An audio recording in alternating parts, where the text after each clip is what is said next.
Good morning. My name's Malcolm Young. I'm the Dean of Grace Cathedral. Welcome to the Forum. It's such a blessing to see you on this beautiful and bright day.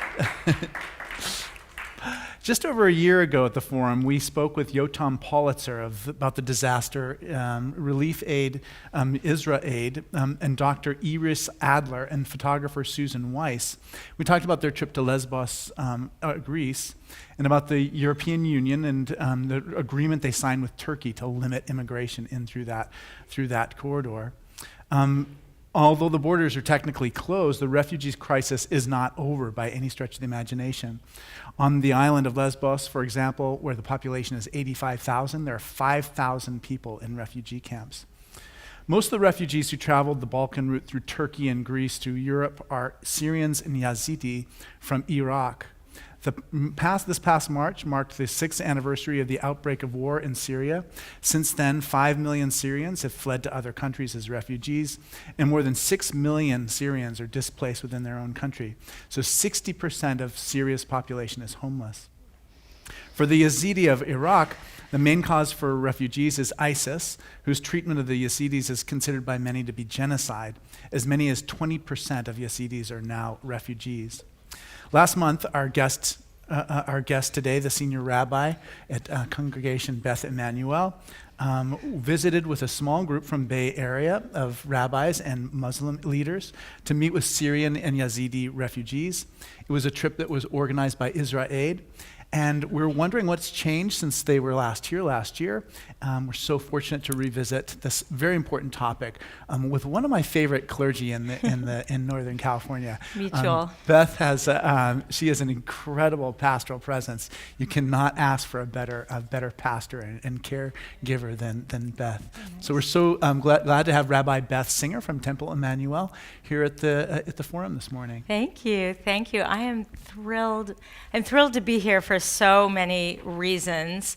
I'm usually at Sunday school at Congregation Emanu-El, but we've taken a break for the summer. We have 650 children who come and learn with us in our religious education program, but everyone needs a break. So I finally get out into the community and come to church on Sunday. So I'm really excited about that. And I'm also thrilled that given the fact that you already had this topic, the refugees, and there's so much going on in the world today, that you would come back to this and not just say, well, we had IsraAID last year, so we're not going to have IsraAID again. Because I think because so much is going on in our country and in our world right now, we have so many things to be concerned about with the environment and with terrorism and with homelessness and poverty and all the things that all of us care about. The opportunity to think about refugees can easily get lost. Yeah. And I do think that that the situation has changed perhaps since Yotam was last here. For example, a lot of agreements were made in the European Union, right. And people who were coming in through Lesbos because they took us to this spot where all the boats had come in. And you just stand and look like the exit sign over there in the green. There's Turkey right there. You see it with your own eyes. Those 2 points are so close from Turkey to this point on the island in Lesbos, Greece. And Greece is, of course, part of the European Union. So it's the natural spot for anybody who wants to try to save their own life and the life of their children. And though we certainly met a lot of Syrians and we spoke with Yazidis, which was the most heartbreaking thing, we can talk more about that. There were Kurds and Iraqis and Afghanis, everybody trying to get there, and most people wanting to get through Greece just to get to someplace else. Right. Because many of them now have families in Sweden, in Holland, in Germany, but the agreement made it so that there would no longer be these huge boatloads allowed to come across, so that stopped. And then they said, whatever country you arrive in, that's where you stay for a good long while. So the people that have come to Greece, the numbers that you mentioned, they are trapped there. Right, exactly. And it's hard to imagine what the future is for them. I Right. mean, there's not like a plan to have them integrated into some other European country. Right, at this moment. You know, I loved it when you mentioning your Sunday school. Our children have great friends who are part of your Sunday schools and admire it very much. And I try to imagine what you were like as a child yourself. Because there's something that's deep in you that we can just see it just from just your opening remarks. You have a passion for this. I do, and I will just say that I was that kid where everybody else hated Sunday school, and they would climb out the windows, and I knew the teachers weren't very good. I loved Sunday school. I just thought I loved going there. I loved learning about the history of my people and the heritage and the imperative to do good in the world and to make a difference, which is something I know our religions share. Yeah, exactly. That I loved this Grace Cathedral when I was a boy. Yes, we were just dreamed talking. About coming up I said, could you dream when you came here as a little boy? Yes, the answer is yes. You'd be right up here. Yeah. So, what did you learn as a child? I mean, that inspired this desire to seek help for people who really have no one pulling for them. Well, I'm going to tell you a really surprising story. And that is that I actually grew up in a household of very politically conservative, and I don't know the politics of anyone in our room. I know our synagogue is a mix of politically conservative and then 95% politically liberal. Right. So it's a mix, and I'm well aware of it because I grew up like this, only I grew up being in the minority. My parents were very proud Republicans, and they kind of had become disenchanted with the Democratic Party and of their time, and they just felt everybody should pull themselves up through the bootstraps, and we don't have to give handouts to people. And these were otherwise very loving parents who still, through our synagogue, took us to important social justice programs. But I hit a stage as a teenager where I was paying attention to everything that the Torah and Judaism was teaching, and it was really not reconciling with my parents' politics because the Torah, the Jewish Bible, it just says over and over again, remember that you are strangers. Remember that you are strangers, and you have to treat people thusly and live your entire life with the historical memory of having been strangers in the land of Egypt and having been slaves and having come out of that, not so that we could just start our own parties, but so that we could do something for everybody else who's not yet there. So the religion was very powerful. A refugee religion, and it really is. Yeah, that part is still deep in you. Yeah, that's great. That's a great kind of theological picture for us to see. And I wonder too. I mean, it works. It was so powerfully for you. Like, how do you cultivate that sense of compassion for the children that you minister with and teach? And I'm sure you do this too. We start from day one in our religious school that social justice, learning, and action is just part of the educational program of our synagogue, and the children start immediately learning the Bible stories, learning from the Torah, and learning about our holidays like Passover, the holiday of freedom from slavery, and then coupling that with work in our community. Our synagogue is especially invested right now in local homelessness issues, and the issue of one of our own congregants sort of started noticing, or she heard a statistic about the number of children in the San Francisco Unified Schools who don't have a home, and she was blown away by that any child going to public school here in San Francisco wouldn't have a home. So we're working on issues like that. And then, it's interesting because my first year here, this really nice man came into my office to meet me, and I was talking to him, and he works for this very important organization called HIAS, the Hebrew Immigrant Aid Society, and that was devoted for decades to helping Jewish refugees. And the organization helped Jewish refugees settle in America for so long, and then there really haven't been a mass of Jewish refugees in a long time, and that organization faced a choice to shut down because they completed their mission, or to take all the know-how they had from helping Jewish refugees to helping refugees worldwide. And I said to this guy, I'm sorry, he just came into my office and I said, what do you do for them? And he said, I'm the head of it. And I said, oh, okay. He was bringing his child to Stanford, and he was sort of in the neighborhood and thought he would drop by and introduce himself. And I said, well, we're just, we're ready to start settling refugees as soon as you have some to send us. And he said, look, nobody can afford to live in San Francisco. We're not bringing any refugees to San Francisco because it would be untenable for them, no matter how much help and support, it just isn't the right place to bring Iraqi and Syrians. Right. And so that made me realize how creative and how much deeper we have to dig to do something real when what we're doing is not, I've read so many stories of Canadians who have really hands-on sponsored a family and shown up every single day, and I'm so inspired by those stories, and it's what I want to do, but I can't move to Canada right now. So that's it was the sort of the trip to IsraAID was inspired by, well, there's got to be more that we can do because it's just agonizing. Did he first connect you with IsraAID, or had you? He didn't. I really never heard of that organization at all. Yeah, that's what we felt like last year. I mean, we were amazed when they came. I know. Their story was incredible. And a few years ago when I first arrived in San Francisco, my husband and I were rabbis in Seattle for 18 years, and then we got called to Congregation Emanu-El, and so we came to Emanu-El, and we're really just sort of getting situated here, and that's when the height of all these refugees coming over illegally was happening, and some of our congregants just got on an airplane and went to Lesbos. And I couldn't believe you could do that. They just went.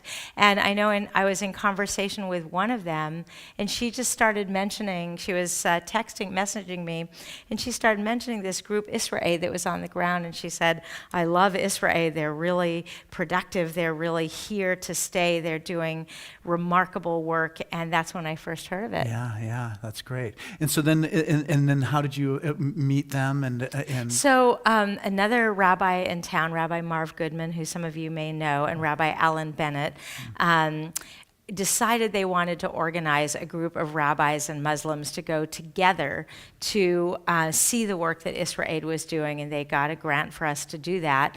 And I had to think about it because I know that it takes a lot of resources to fly anybody over there, and you go and you look around and you visit the camps and you come home and you go back with the rest of your life. And I didn't want to waste anyone's time or money with resources that could be used to feed families. But I did decide to go. I felt like possibly just listening to people's stories and bringing back those stories would be something I could do. And then, of course, when I went and I saw just how impactful this particular little non-governmental organization is, IsraAID, and their model of bringing Arab Israelis and Jewish Israelis, and that's fundamental to the work they do because not all the Jewish Israelis are perfect Arabic speakers. They speak a little bit, but they recruit Arab Israeli doctors and psychologists and art therapists, and they really try to fill in the gaps that other of the major, we went and visited installations by UNHCR and all these varieties of places where they're housing refugees, and IsraAID just brings in the psychosocial support and the therapy and the doctors. And I met this this therapist, Maisim, and she's an Israeli Arab who grew up in Haifa, and she really does not have very positive feelings about Israel at all. She sees it from a perspective that I understand, but she now lives with it. I said, well, I can't believe you're doing this. I can't believe you're doing something under the banner of IsraAID. And she said, I really wanted to help the Syrians, and this was my way to be able to go with an organization that's really effective. And now she lives with these young Jewish Israelis in Lesbos, and they all are on a 3 or 6 or 11-month stint, and then others will come. So it's really changes the individual when we come in contact with one another who are different from us. Yeah, and that's what we talked about last time. What I remember most was just how these doctors and aid professionals. I mean, their experience growing up and living in Israel, language abilities, being able to gather together in crises, turned out to be just the sort of skills that you need to have in order to help refugees. Right. And it was this way to bring people together who may not have. And you may remember, I don't know if everyone was here when Yotam was here, they actually go wherever there's a catastrophe. So it's not only refugees, they go to earthquakes and mudslides and Ebola. And Yotam spent like 9 months in Sierra Leone at the height of the Ebola crisis, bringing IsraAID. And I thought, that's way too brave for me. I don't think I could do that. But they do. And the refugee help is just one of the things that they do. Yeah, exactly. So you went last month to Lesbos. Tell us what the experience was like. I mean, who did you meet? I really appreciate you saying how expensive it is to send you there, and really feeling you need to be committed to this before you'd go. Right. You just couldn't take it. Which is why I also really appreciate this opportunity, to bring some of those stories to you, because I feel like if we could all transport this whole room to Thessaloniki, which was the first city we went to, and then Lesbos, and we could all meet these children and these people that are just moms and dads, and they really have the same aspirations that every single one of us has. They're just human beings, and sometimes I know that our government gets confused and just thinks, oh, if you're from there, you're a terrorist. And these are the people that were the victims of the terrorists and are trying to get away from the terrorists. So it's really rough that they're not, more of them aren't coming here. They should. But in the meantime, they're there. So one story I wanted to share with you is just kind of a funny thing in the life of a busy clergy person. That one thing, as I was leaving to go on the trip, I was helping our community prepare for our annual Holocaust Remembrance Day. And we do that. We bring all the synagogues together at the JCC, and we have a memorial. And all I thought about at the time was, I'm not going to be there for that.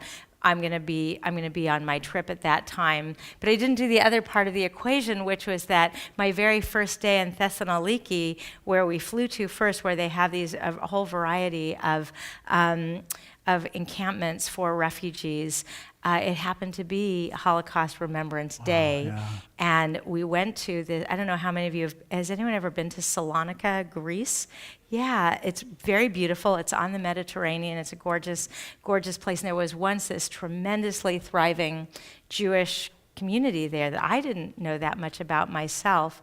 And we went to the museum first, and during the Holocaust, 50,000 Salonican Jews were deported to Auschwitz, and almost all of them perished in Auschwitz. And in the museum also, there was just one thing that really stood out for me, and this ties into where I'm going with the refugees, but they talked about how well before, when people weren't even fully aware of the concentration camps, that one day the Germans just marched 9,000 Jewish young men out into the public square in Salonika, and they just did a day of humiliation where they made the 9,000 Jewish men just stand there and take their pants off, or be humiliated in a whole variety of ways. And they showed pictures, and you could see that Greek people were kind of watching this out their windows, and there were civilians that were watching all of this, and the day came and went, and they let the men go back home, and then everyone got deported,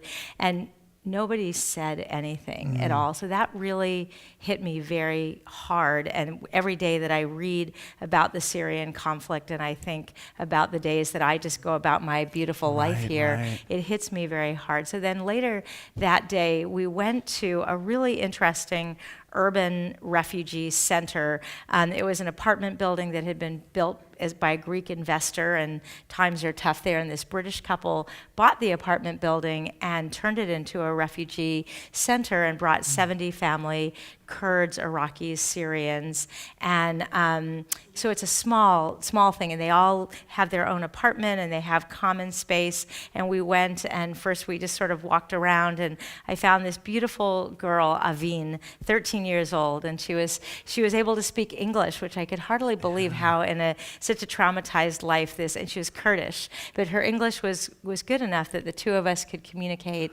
And she asked me if I wanted to come see her apartment, and we went and sat up there, and she and her family are all artists, and she showed me her drawings, and she had some really beautiful drawings, but she also had some horrifying war drawings that you would never, no 13-year-old here would ever be able to produce art the way this girl produced art. And she just, that's who we met. And to do that on Holocaust Remembrance Day, and to feel that somehow the world, just thinking about all the things we wished that people had done for the Jewish people but didn't, and now we're in the position to do for these people, and it lays a heavy responsibility. Yeah, it definitely does.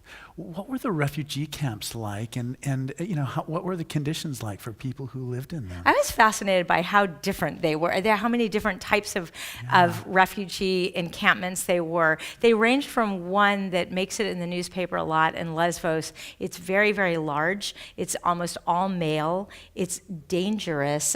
They go on hunger strikes and they fight with each other, and we were not allowed for our own safety to enter that camp, and it sounds like a camp with deplorable conditions, and IsraAID is not able to get in there.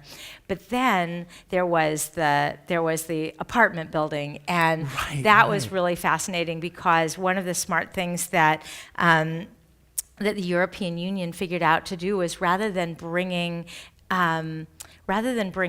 food and supplies all the time to the refugees, they gave the refugees debit cards that would work in the town, because you can imagine that with the Greek economy as it is, the Greek people are not that thrilled to have refugees when they themselves don't have jobs. But to have refugees who are coming to your market and spending money at your market and buying provisions for their family, that was a good thing. And then it causes people to interact and to get to know each other face to face, and for them to know this girl named Avin, who comes shopping for her family. So that was really important. And then there was one we went to that was sort of surreal to me. Well, the one that was very real to me, we went to one that was just about to open in 2 weeks, and it was really just containers. Like you would almost see these shipping containers. And they outfitted these shipping containers so that 400 or 500 families will be able to each move into a container. And they had a little tiny toilet and shower area and a teeny tiny kitchen,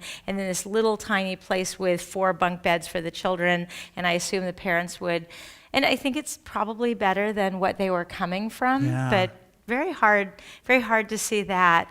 And the man who is running that, Tomahir, for the UNHCR, I was very struck by him because he grew up in Serbia, and he grew up in Serbia right at the moment when the war came, and he actually sat and thought to himself, I don't think I can take up arms. I just don't think I can do it.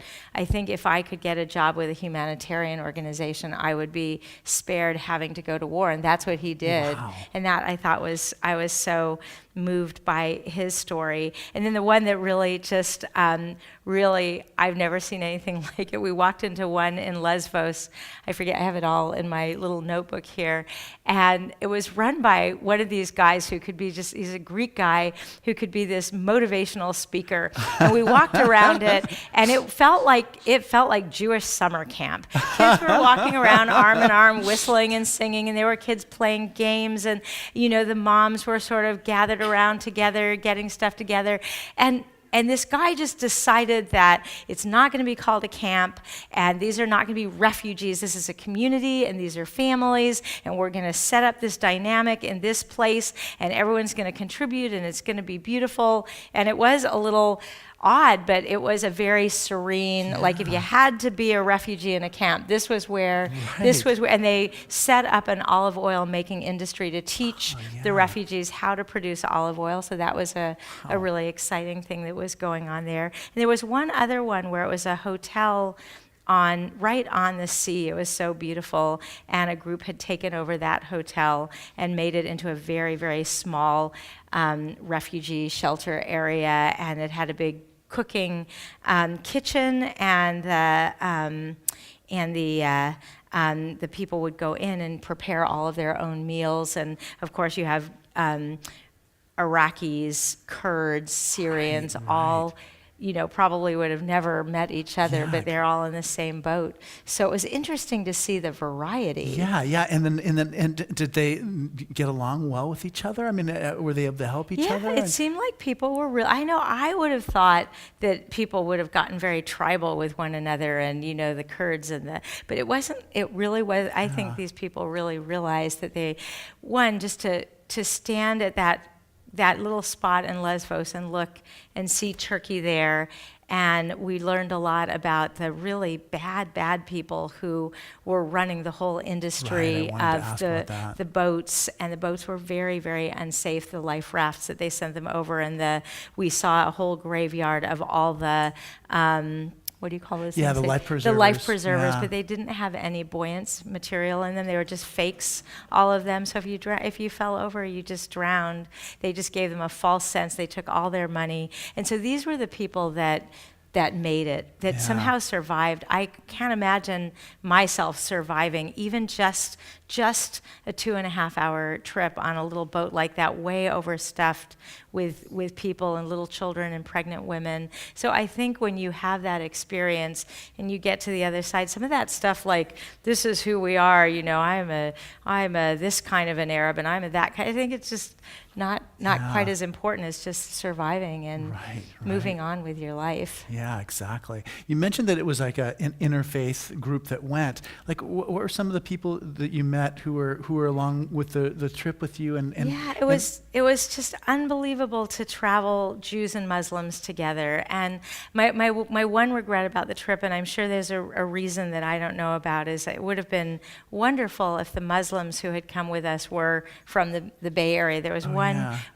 of the three was from the Bay Area, Abbas and Sohail and Faharnaz, and Faharnaz lives in Anaheim, and Sohail lives in New York, and Abbas lives in the East Bay, and they were there. They observed Holocaust Remembrance Day with us, and they went to the museum and read about the humiliation of the 9,000 Jews and the deportation of the 50,000. We all went together and had these experiences and saw people just the way IsraAID, as I said, is Arabs and Jews, Muslims and Jews together, dealing with this, because we know that our experiences are so much more common than separate. And in fact, at one moment, and only a few of the Jewish people here will really appreciate this, but we took turns each giving a teaching every morning, and one of the Muslims got up one morning and he said, well, in the Quran, it says, if you can save one life, it's as if you've saved the entire world. And the Jews would be laughing, because for the Jewish people, that's in the Talmud, and it's one of our dearest expressions. We're like, what do you mean that's, and this was beautiful that we have so many of these shared traditions. Yeah, that's so important, so important. We have a tradition here at Grace Cathedral. There's a little notepad, a little note card that you have there. So if you have questions for Beth, write down your question, and then Rebecca will gather up the questions and while people are doing that, I have to say, because it's so nice to be here with people from the church and people from our synagogue. We have a superstar here. She just waved for a second. Shulamit runs her own organization that sends teddy bears to refugee children and to people in need. And they just ran a huge, beautiful spread on her in yesterday's San Francisco Chronicle that everyone should look at. And she just sent this huge shipment of teddy bears to refugee children in Jordan. Yeah. So I'm so happy to see you and all these different ways that we do this work together. Oh, exactly. And that's it's so important, bringing everybody together. I love the way you're talking about the doing a daily teaching. Mm-hmm. And I wonder just what are some of the resources for your faith that have kind of given you hope and inspired you in this work, and that have been inspiring for other people too? Well, for me, the funny thing is that it's the Jewish story itself, that there have just been, Judaism is such an ancient religion, thousands of years before Christ. And the fact that Judaism just has looked so many times like it just didn't even have a hope for the next day, and that Judaism the Jewish people just kept coming through the worst of the worst. And I know that in modern times, and this is why the Sunday school is so important, a lot of people only know about the Holocaust, and that's it. But there were terrible, terrible periods for the Jewish people, and anti-Semitism is really documented when Pharaoh in the book of Exodus says, there's this different people, and let's, get rid of all the firstborn baby boys. And that's how, Moses comes into being. An act of defiance on the part of all these women saves Moses' life.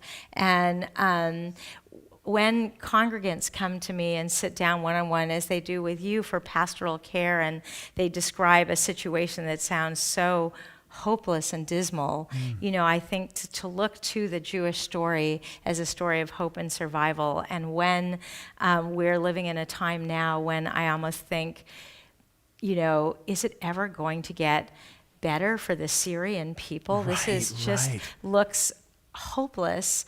Is it going to get better for the Palestinians and the Israelis? Is it always going to be like this? I really believe that things will eventually get better, and that we do have to be doing all that we can do about that. But the hope really for me is that if you really study Jewish history carefully, there's really no reason that Judaism should exist, or that I should be sitting here, or that we should be here right now. But here we are, and it should give us all hope. Yeah, you're right, exactly. Think of all those huge empires, and there's nothing left of them. They're just like some writings on stone tablets, and there's no person who says, I'm an Akkadian. And to me, for the Jewish people, probably the most important thing that some Jews don't always like to acknowledge is that the capacity to evolve and change with the times while holding on to the core principles of Judaism, but to realize that we understand new and different things in our time, and to let the religion really acknowledge that and embrace it has, I think, been part of the key. Yeah, I think that's a part of the religious impulse. There's like a sense of the mystery of God, the mystery of divinity that we can't ever figure out. We get little glimpses of things here and there, but we can't see the whole picture. Sometimes that can be kind of inspiring to know that we're not the ones who are in charge of everything all the time. As we are reminded on a daily, if not hourly basis. Sometimes. So speaking about not being in charge of things or being in charge of things, I think since the election, things have changed in terms of just kind of our national consciousness. Yeah. And our service attendance is way up. Yeah. How about yours? Yeah, People are praying. People were praying. People are praying. People were praying, definitely. People came here exactly for that reason. And I do think there's a way in which people have gathered together in ways that just, I try to think of what the biggest event would have been for us this year if it hadn't been for the Women's March. But Women's March activated huge numbers of people for us. And, That's hopeful. Yeah, it is hopeful. It is hopeful. But I wonder what you see in terms of just like how can we be, kind of change attitudes about immigrants and refugees. What chances and hopes do you see for that here in America? I think it's I do think that it's very weary that the Syrian conflict not only drags on 6 years later, but when you really keep reading about it, it's not a good versus evil situation. It's a bad and worse. It's a really very ugly, messy, complicated. It's so sad for the Syrian people. So it would be easy for anybody to get fatigue and just be done with that. And I know, last week in the New York Times Magazine, they had a whole a long essay about Aleppo. And I think it's important to keep reading these stories and imagining the people that are living through all of this. I think that's vital. Yeah, I have a friend who's a Syrian. He's a Syrian Anglican priest. He was here visiting this last year, and just sent me a message. He just said, there's a lot of geopolitical interests too. So I mean, there are these big powers that have interests in Syria that I know it's all it's the geopolitics of it, and these people, these other regimes that are kind of have a political interest that doesn't have to do with humanity.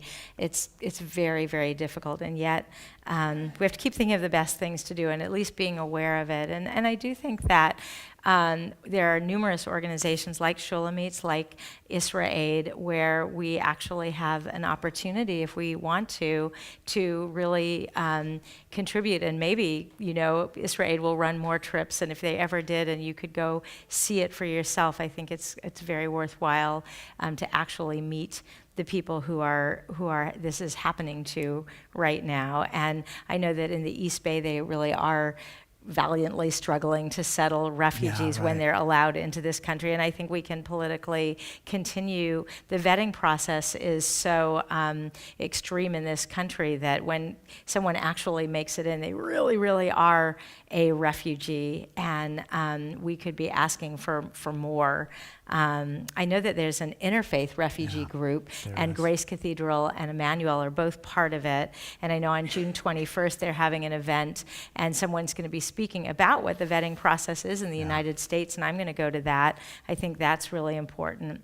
And I'm going to talk to the interfaith group, because I think that we could sponsor one together. We could all sponsor one of these important, like an Arab Israeli doctor, going to one of the encampments to work with refugees. That's something that we can do. Yeah, definitely. So here's some questions that people wrote down. I'm curious, what is the common language, if there is one, among the refugees? How did they communicate? Yeah, I think that most speak Arabic. I think that's the most common language there. And then many speak a surprising amount of English, a little bit of English, just enough, a little bit of English to get by. But I think primarily Arabic. Yeah. Here's another question. A report said that for the same amount of money to bring one refugee to the USA could help save 12 refugees locally in a safe zone area. So do we really help 12 refugees live in this local safe zone, or just help one refugee by bringing the refugee to the USA? Well, I'm just going to say that I think that we live in a time of such wealth and prosperity that we can do both. I really think that we can do both. That it is true that the money goes a lot. There are all these people that are in situ wherever they are, and they need our help, and that's the IsraAID model.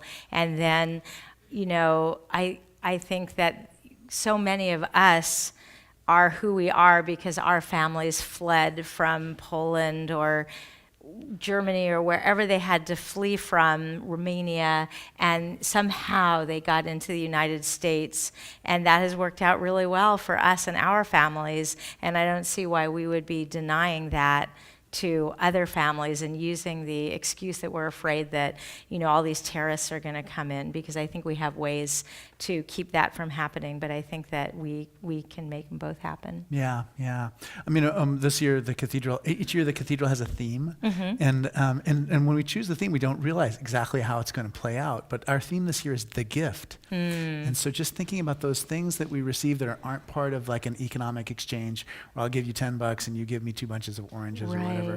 I wonder if you could talk a little bit about the gifts that refugees bring to our our communities to the United States? Yeah, well, some of them are really obvious to all of us. Some of the refugees who came here earlier are our own grandparents and great-grandparents, and the gift they gave was us having a life in America, and that was a really great gift. So refugees who come right now from Syria or Afghanistan or Kurdistan or wherever, the Yazidis, their future generations are going to make great contributions to life in the United States. They may become the future pastors or imams or doctors or all the things, environmentalists.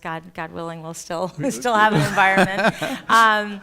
So that's I think that's a gift, and we just know that it's more interesting when it's not just all of the same people, and that's what made the trip so interesting was Jews and Muslims together, and it's what makes IsraAID so interesting: Israeli Arabs and Israeli Jews together, and meeting these very beautiful human beings. Boy, if some of them, the one that we went to on Holocaust Remembrance Day, where it was the apartment building that the British couple bought, and it was about 70 people, and Aveen and her family and the others. They served us a feast that night. That was a gift that they wanted to give us. They used their money. They spent the whole day preparing a tremendous abundance of food. And let me tell you, we could use a few Kurdish restaurants here in the Bay Area because the food is absolutely delicious. It's flavorful and wonderful, and it was a gift. So there's so many ways. Yeah, so culturally and in every respect. Okay, how as people of faith, and the two of you as religious leaders, do we break out of our bubble to reach out, to connect, to help solve this refugee issue from here? And then there's a little comment, a parenthetical comment that says, current government, and then the not equal sign, helpful. Right, but it's the government that we have right now, for at least 4 years, and it makes the role of people all the more important, and it makes the role of community all the more important, and it makes the role of religions. I mean, we have these great institutions like Grace Cathedral and Congregation Emanu-El and all the other churches and synagogues and mosques that we have, and we all we were joking together because we both have this experience that we came into this job to just minister to the people, but we also ended up going to a lot of budget meetings and management and organization and what are we going to do about the scratch in the floor that needs to be repaired. So I think we need to not lose sight of the power of our religious institutions, not just to be self-sustaining, but to be out there doing this vital work. And I think we can come together, and that's why I was happy to learn about the Interfaith Refugee Awareness Program, and I want to get more involved in that, and I hope that you will join us and do that. Yeah, I'm very excited. Just in the same way that the people in IsraAID brought together Arabs and Jews, and just as you Muslims and Jewish leaders, and I think this will bring people together too. Yeah. Could you talk? So here's my second to last question is: could you talk about the Yazidi? Oh, and I have my iPad, and if anyone wants to see just a couple pictures, I'm not quite sure where they were living. We did not go to them in their encampment, but we were brought to, so I didn't quite understand what the building was that we pulled up in a bus, and we went into this building, and there were some sandwiches, and we sat down, and some Yazidis came and spoke to us, 3 or 4 men and this beautiful, I want to show you all his picture, 8-year-old boy who just had the most beatific smile of any child, including my own, that I've ever seen, and they have pretty beatific smiles. And I always think about this 8-year-old boy every day, and I look at his picture a lot.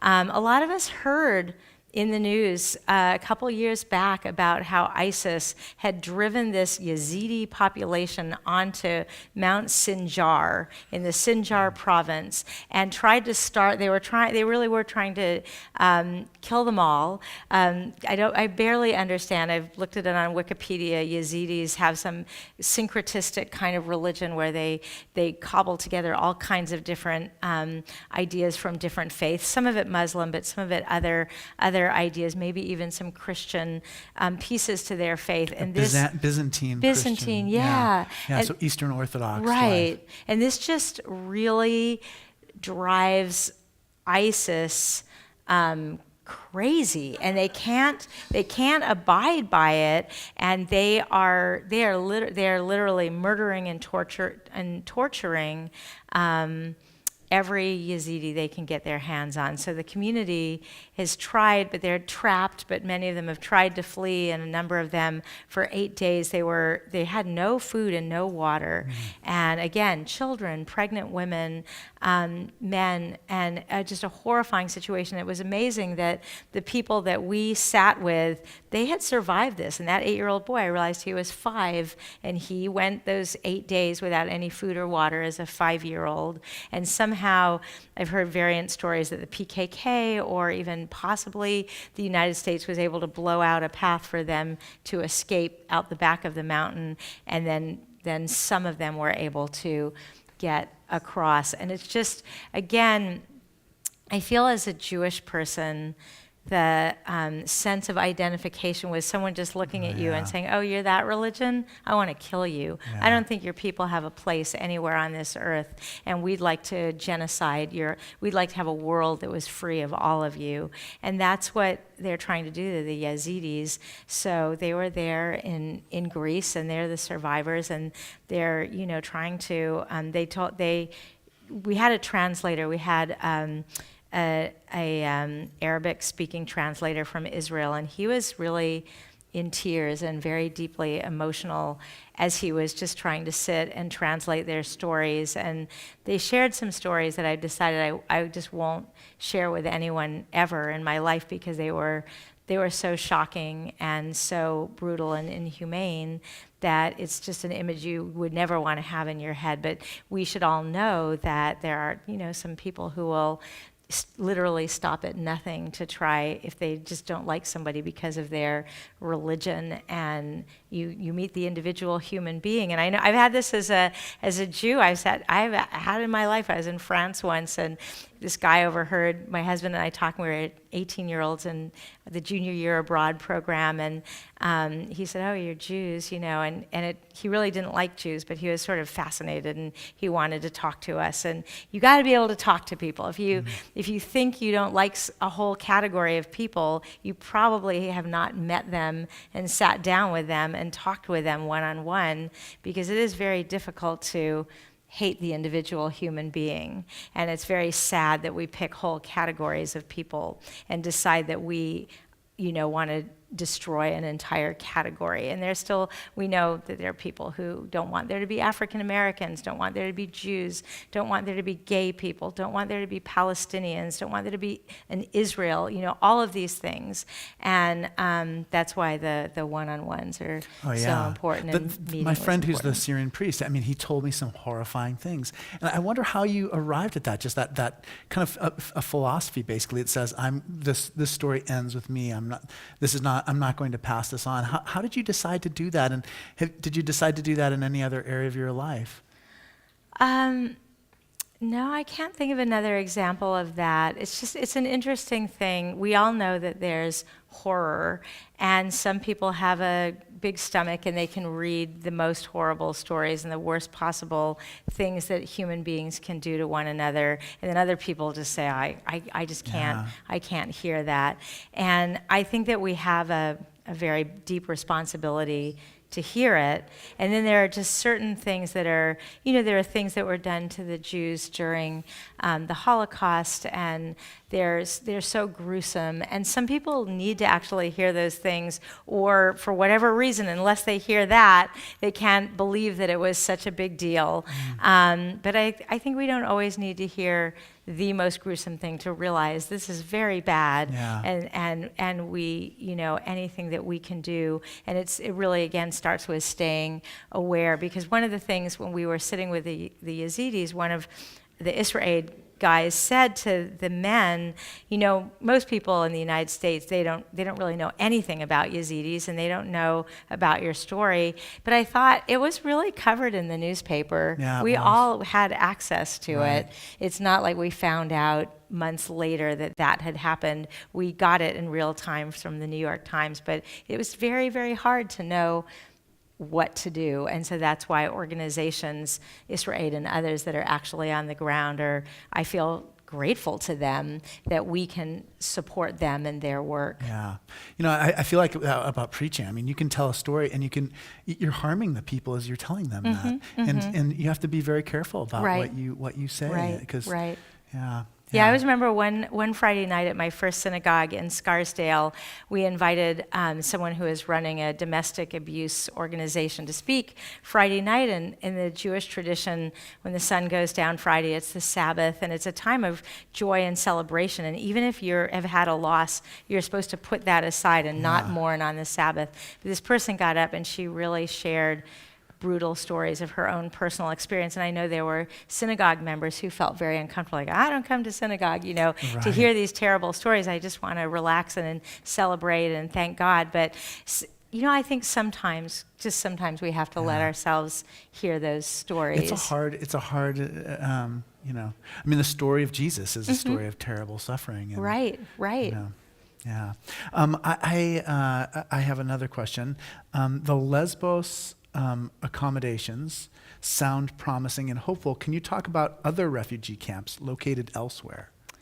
It's funny because I saw what I saw, and since I've come back, I've read a little bit about refugee camps in Jordan, and they sound terrible. They sound like they're way too big, and they're not staffed in a caring kind of way. They're just warehouses for people. And again, the people that are there, maybe that's better than being dead, but it's not a lot better than being dead if you're just treated in a very inhumane way, and it's so big, and you're just told, here's the food, eat the food, go to bed, you can't have your light on, you can't have this or that. So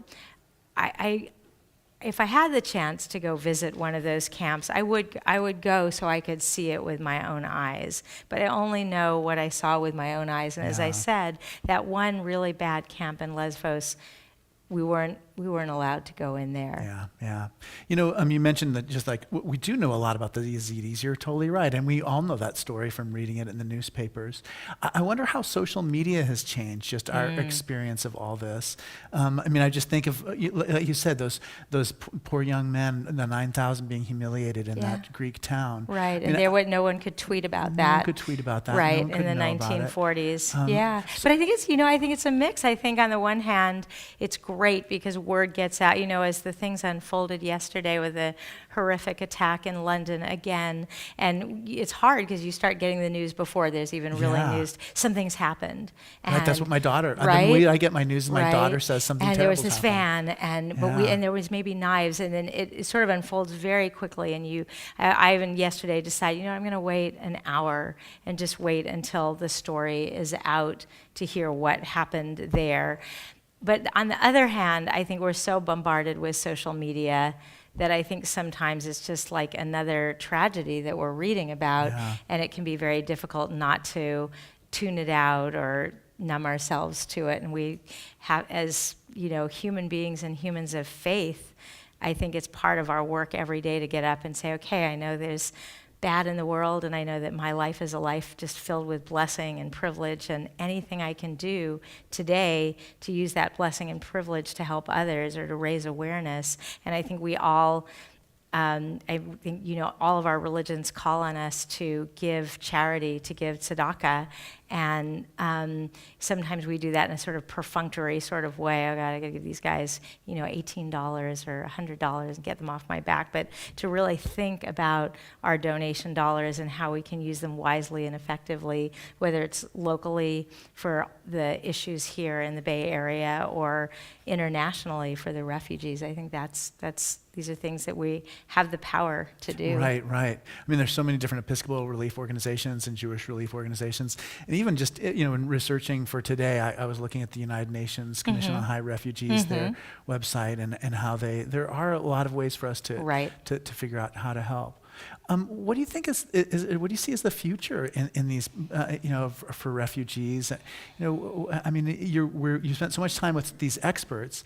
What did you learn from them in terms of just like what we might have to look forward to for the future, or how things are going? I mean, there are a larger number of displaced persons in the world last year than at any other time since World War II. And is this going to continue at this rate? What does it look like for us in the future? Yeah, I know. I missed that whole class in rabbinical school where you get to go and learn exactly what's going to happen. They open up the special book that has I know. I kept walking around looking for the class, and I never could. Could find it. I honestly, we live in such uncertain times that I just really try to concentrate on today and what's going on now. I know there are people that are really trying to work and make things better for the future. I think that a limitation of IsraAID is it is providing educational opportunities for children. So I think that's really important. I really like that one of the hardest things about that whole beautiful visit in the urban apartment complex where Avin's family and all the families served us this beautiful dinner, and we really connected. And then when I gave her a hug goodbye, she said, "Am I going to see you again?" And I just knew inside, probably not ever. I'm just going to try to carry your story everywhere I go. And I feel so limited in what we're able to do, but there's still more than nothing, or even just a tiny little bit. I guess in my research too, other environmental refugees. We haven't talked about refugees from Africa, but there are a huge number of refugees coming out of Africa right now. Yeah, and for me, I just think, when I was thinking about the Iraqis and the Syrians, I think what they really want, as I would understand, is not to come to Wisconsin or someplace like that. They want to be in Syria, and they want to be in Iraq, and they want to be where in their own countries with their own beautiful cultures, observing those cultures and not having their lives threatened. So to me, I wish the best of the world powers could come together and figure out how to set those countries back on the path of just being places where people can live safely and comfortably, and that would be, to me, that would be an ideal. Do you know about the future? Well, like I said, I do. I can tell you, things are going to get a lot warmer. And the sea levels are going to get a lot higher. And the drought conditions are going to get more severe, and the severe and then all of that conditions drives the refugee problem. Completely. I just think of like Rwanda. Would the genocide in Rwanda have happened if there hadn't been such severe environmental pressures? Right. Or even Thomas Friedman argues that Syria, that if you wind it all the way back, it was a massive drought and a lack of resources, and that started the Civil War. Yeah. So when I asked you the question, I had no idea. But as we talked, that's what I mean. But you've spent so many times thinking about this issue, talking to experts. I'm always thinking about it. God gets you somewhere. It is hard sometimes to see the great hopeful future. Except to look, somehow the whole world did get through World War II, and here we are today. And it always amazes me that so many Jews talk about visiting Berlin and how much they love going to Berlin. My husband just led a congregational tour, and he was in Berlin and just said it was so great. And we hear about all the people who love going to visit Vietnam and Cambodia as tourists. I want to visit Syria. I want to see, I imagine it's a spectacularly beautiful country. Exactly. I want to imagine that at some point things, one way or another, things really calm down there and life resumes, and people realize that it's more productive and it's more economically viable to find a way to create peace Yeah, that gives me so much hope to think that one day these places may be places that we all visit. Right, because in 1970, could you imagine someone saying, oh, I think I might want to go Yeah, visit Vietnam? Right, exactly. You know? No, you're totally right. So here's a question that I just got. How can we lobby our politicians, Feinstein, Pelosi, et cetera, to support Barbara Leas to stop funding boots on the ground in Syria? Sorry, there's a lot of cross-outs, see? Here, See if we can figure it out. There are politicians to support a bill to stop funding. Bill, you're right. Yeah. You know, I am just stumped about, a lot of people I know really feel that the Obama administration could have done a lot more for Syria in his time. And I just don't know. You know, I just don't know. I think if you think that there's a bill out there that is going to be helpful to the Syrian people, when I read this essay in last week's New York Times Magazine about Aleppo and how ultimately Bashar al-Assad's forces really retook it from the rebels, and the rebels themselves were not good people, and Assad's certainly not good, but that a lot of Syrians right now at this moment in Aleppo are, you know, choosing one evil over another. Yeah.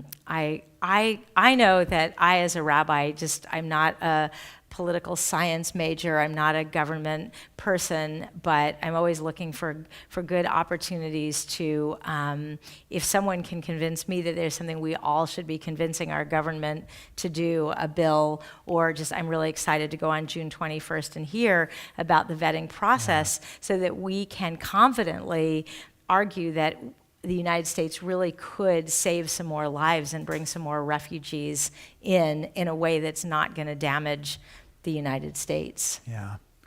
Well, I'm so grateful to have you here, Beth. I mean, it's such a such blessing an to honor. be together. Thank yeah. you. Yeah. Thank you. We appreciate your passion, your sense of justice, just the heart that you bring to everything that you do, and I'm so grateful that you're. Thank you, and I appreciate all the Emanu-El people that are here. Yeah, exactly. That enable. That is really the synagogue and your church that's the people that enable us these opportunities. And I never would have had this chance to go to Greece if it wasn't for my congregation. Yeah, so exactly. I'm grateful for that too. So next week for the forum, we're having Joel Selvin. It's our last Summer of Love forum. He wrote a book called The Summer of Love about rock music, mostly in the 1967 and 70. Fascinating book. I just finished reading it, and we're looking forward to having him next week. And then that'll be the end of our spring forums. We depend on you for gifts, so there's a little gift box that you can make a donation to the forum there. And you're also welcome to join us at the 11 o'clock service. Mark Andrus, the Bishop of California, will be preaching today. Wow. So a lot of good things going on. I'm so glad to see you, and thank you. Look forward to our next time together. Thank you very Thanks much. so much for coming, Beth. Thanks a lot.